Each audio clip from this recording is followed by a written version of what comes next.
Ayman Khan here for Seconds Out with legendary broadcaster Al Bernstein. Al, I had to get your thoughts on. It was speaking of legendary broadcaster, it was a legendary moment event as well too, with Fury and Usyk tussling for the undisputed heavyweight crown, and it was Usyk that came out the victor. I'll leave the mic to yourself. What did you see last night?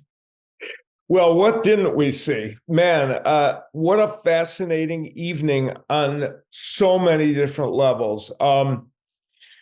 What strikes me is that, I mean, there are many elements to it, but if you had to condense it down, we saw both men demonstrate some of the traits, skill sets, and fight stories throughout their career, right? We saw Tyson Fury showed the ability to box effectively and counterpunch.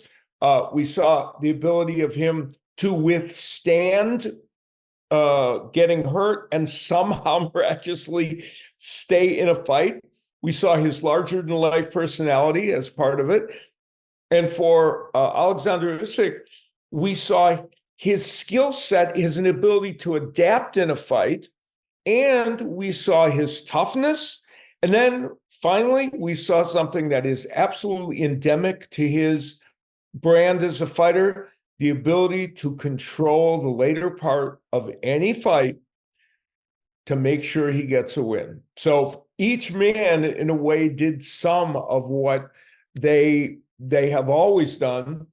And at the end of the day, Usyk did his a little bit better. How did you score the fight? I thought it was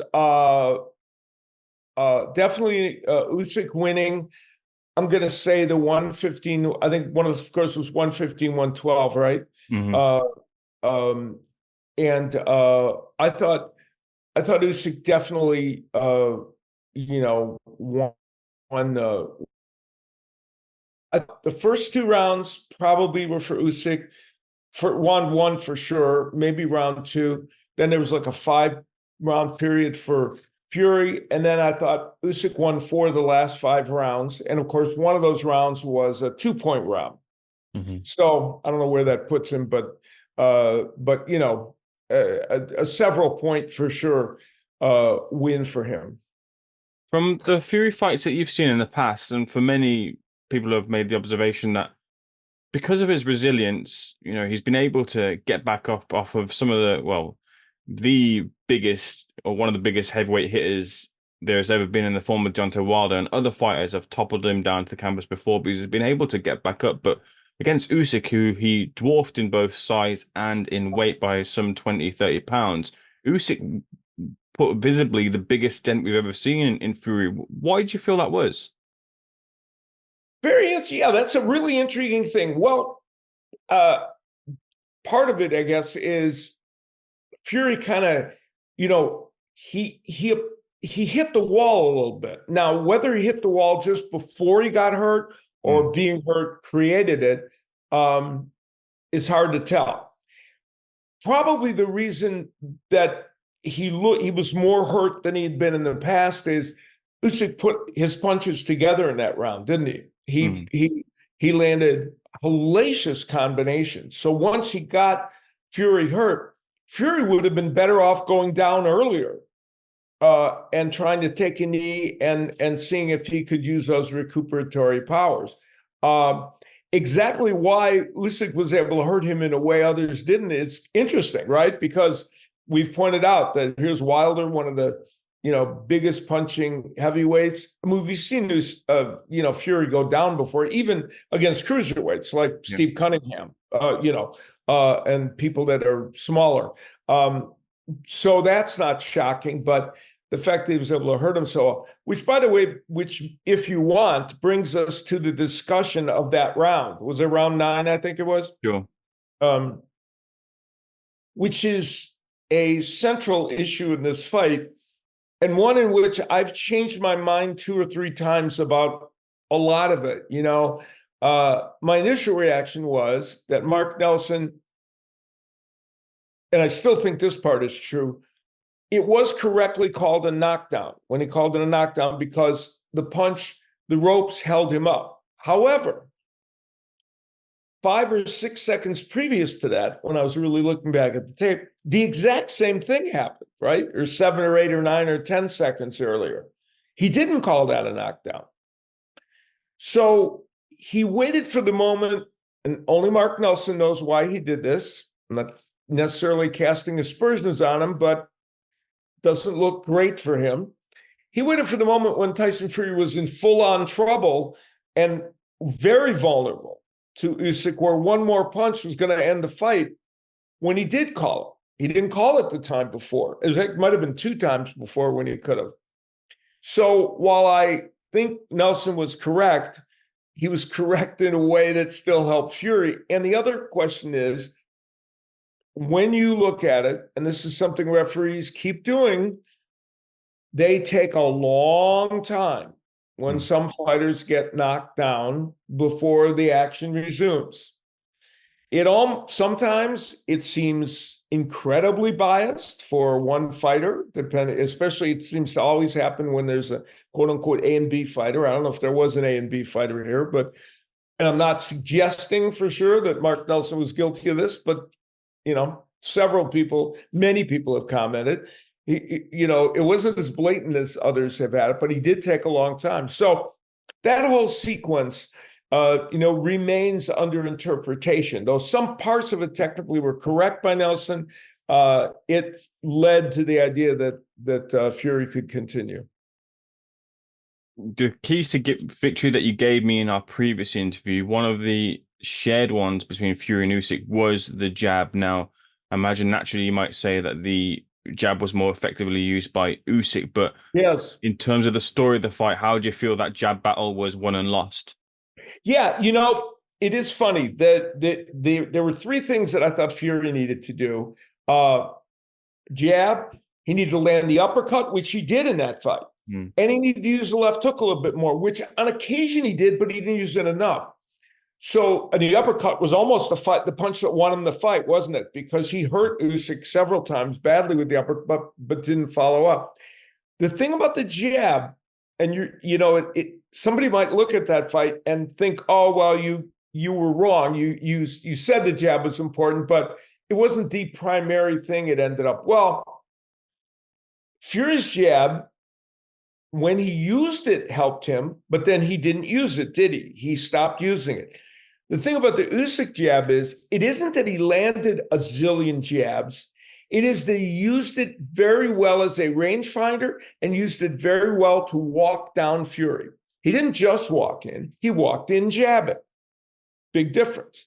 And so I think it was a big part of Usyk's success in that fight. So I think you're correct. It was a factor in this match, a subtle factor, because we saw the overhand lefts and we saw the body work and we saw the combinations. But a lot of that was started because he was willing to use the jab. From the first fight, which is, of course, naturally fresh in our minds, Fury now has the decision as to whether he wants to execute a rematch or he can maybe take a placeholder fight. Many are tipping that to be anti-Joshua and then look for the rematch with Usyk. What do you think is the most likely direction for either fighter? Well, he said he wants the rematch. He made that abundantly clear. And of course, he claims that he won this fight. Still feels he won it. And so, in his mind, if that's true, then he must feel that with some tweaks, he could win the rematch. But so I'm going to take him at his word and assume that he does want the rematch. I think it would be a risky proposition. And I don't know about the commerce of going to fight Anthony Joshua. So now you have 2 men who lost to Usyk fighting. Listen, and maybe it's a testament to their popularity as larger-than-life figures that maybe that fight would be successful from a commerce standpoint and from a fan interest standpoint, despite, that. If that's true, then I guess he could go in that direction. But we don't know that, right? We don't know if that would be not seen as beneficial as him going to fight Usyk. Plus, the first fight between the two was certainly interesting and had moments of great excitement. And people will be curious to see if Fury can make adjustments in the second fight enough to win. Can he find a way to not fade in the fight as he did, in this one? Although Oleksandr Usyk always controls the latter part of fights. So this fight went almost exactly according to a script you might have thought, even though we all had, it could have gone 20 different ways. And I think we all thought that.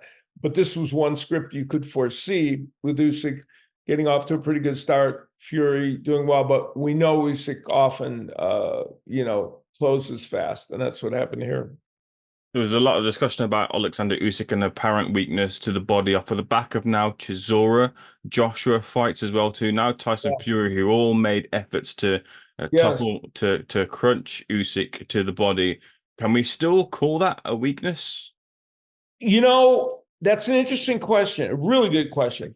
Fury did, I think, it appeared obvious there were times when he really got his attention with body shots, right? Good body shots, and it stalled Usyk's attack. But he didn't really commit to that, did he? He did do it, but did he do it enough? Did he commit to it? So I guess it's almost like the idea that Fury is a fighter that can go down or in a fight. We don't. Is that a frailty that has cost him fights? No, it hasn't to this point until I guess last night or the other. Yeah, but so is the body punching still a drawback? I know this: if I was an opponent of Oleksandr Usyk and I was a big heavyweight, I would still want to do that a lot. Fury demonstrated that. And if I was Tyson Fury in the rematch, I would commit so many more of my efforts to doing that on a consistent basis. One of the puzzles of this fight is that there were moments where it was obvious if Tyson Fury had fought on his front foot instead of his back foot, he might have totally controlled rounds, but he didn't do that. Lastly, as we close this out, Al, I just want to speak to you about a momentous occasion, as we mentioned here. Brilliant event and great to see the undisputed titles contested for after so long. But maybe a bit of a shame now that the IBF belt will now fragment and we won't be able to see a second. Asking for too much, just boxing fans asking for a second undisputed heavyweight fight. But a bit of a shame here that the politics behind the scenes gets in the way. Yeah, we'll have an undisputed heavyweight title for what, 2 weeks? So it's interesting. I guess it speaks to the fact that at the end of the day, in boxing, as we know it now, you have to just take the value of the matches, and that's how you have to look at everything. And place the even though having an undisputed champion did add a lot of heft to this event, it added a lot of drama to it, a lot of importance. But when you do that, if you have 4 different organizations, somewhere there's going to be a fly in the ointment, and you're not going to have it for long. So I don't think that would impact the importance, the marketability, or the level of interest in a rematch. The fact that one of the titles strayed. I think people will be more than interested to see these two men in the ring again. And the part that's really fascinating is we have these two men in the twilight of their career. Usyk at 37, who's saying he wants to fight for several more years, which is interesting.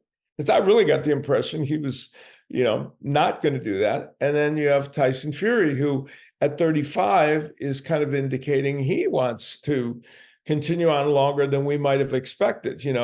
We'll see if they do, but either way, they're in the final stages of their career. So now the question, Usyk being 37, Fury being 35, but a 35 that suffered some ups and downs physically and emotionally and mentally. What kind of 35-year-old is he? And he's coming off a fight in which he got very tired in the latter stages of that fight. Now, part of that is because he got hurt. But, when he got, against Wilder when he got hurt, he came back right away. So, the other question will be, which one of these fighters is best able to deal with the fact that they'll be just a little older, they'll have participated in one more kind of, difficult and taxing fight. Although, to be fair, while it was an interesting fight, let's face it, there were only about 9,000 punches between the two men thrown. So it wasn't one of those pitched battles where, there was tons of punishment dished out. Now, Fury, of course, got the worst of it because he was hurt badly. And he did hit Usyk with lots of big punches, but it wasn't like that kind of battle. So, but still, it's a fight that could have taken something out of either man.